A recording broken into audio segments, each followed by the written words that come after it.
Welcome to the Slop Temple. We pray this video helps. You start by assuming a functional stance and hands-on control. Plant your feet shoulder width and angle them. This gives you mobility and balance. Once done, relax your grip just enough to feel the blade and avoid tension that slows reaction. Make sure to read your opponent, watch shoulder and hip cues to predict attacks. From here, you execute a simple probing thrust to test timing.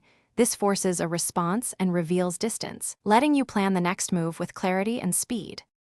You now focus on taking and maintaining the right measure.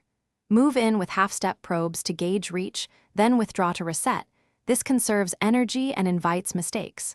Once engaged, mix feints with blade binds to disrupt their rhythm and force poor responses.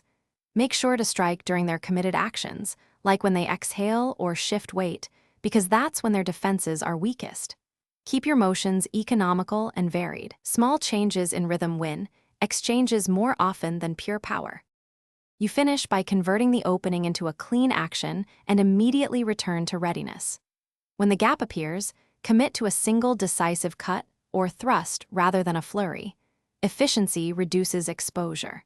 Once the strike lands or is deflected, recover into your neutral guard within 1 to 2 seconds to prevent counters. If you find yourself trapped against the blade, create space using lateral footwork and a controlled parry. This breaks their bind and gives you a clear path. Thanks for watching. Consider subscribing if we helped you.